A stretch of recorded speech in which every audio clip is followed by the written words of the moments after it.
Bismillahirrahmanirrahim. Assalamualaikum warahmatullahi wabarakatuh.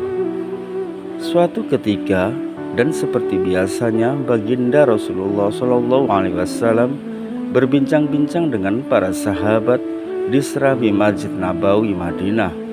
Setelah berbincang-bincang dengan mereka, beliau berkata kepada mereka, suatu saat ada seorang pria berkata kepada dirinya sendiri, malam ini aku akan bersedekah. Dan benar saja, malam itu juga dia memberikan sedekah kepada seorang perempuan yang tak dikenalnya. Ternyata perempuan itu seorang pezina, sehingga kejadian itu menjadi pembincangan khalayak ramai. Akhirnya pria itu mengetahui tentang wanita itu yang ternyata adalah seorang pezina. Mendengar kabar yang demikian, pria itu bergumam, ya Allah, segala puji hanya bagimu. Ternyata sedekahku jatuh ke tangan seorang pezina. Karena itu aku akan bersedekah lagi. Kemudian pria itu mencari seseorang yang menurutnya layak menerima sedekah.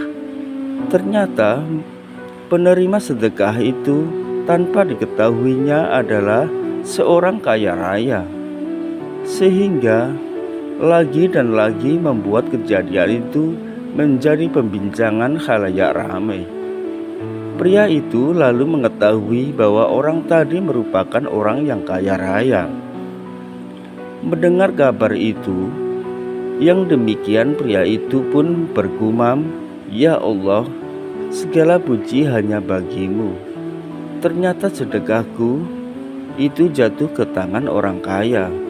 Karena itu aku akan bersedekah lagi. Akhirnya kali ini mencoba kembali mencari seseorang yang menurutnya layak menerima sedekah dengan cermat dan teliti. Ternyata penerima sedekah yang ketiga tanpa diketahuinya adalah seorang pencuri. Tak lama bersilang, kejadian itu pun menjadi pembincangan khalayak ramai, dan kabar itu diketahui oleh sang pria bahwa yang penerima sedekahnya adalah seorang pencuri. Akhirnya pria itu pun mengeluh dan berkata, ya Allah, segala puji hanya bagimu.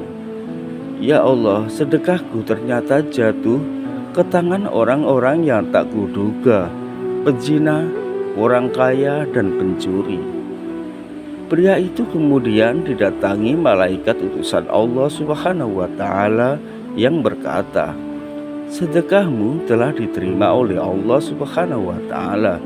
Bisa jadi penzina itu akan berhenti berzina karena menerima sedekahmu. Bisa jadi pula orang kaya itu mendapat pelajaran karena sedekahmu itu, lalu dia menyedekahkan sebagian rezeki yang dikaruniakan oleh Allah Subhanahu wa Ta'ala kepadanya. Dan bisa jadi pencuri itu berhenti mencuri melepas menerima sedekahmu itu. Wallahu a'lam bishawab. Saya akhiri, wassalamualaikum warahmatullahi wabarakatuh.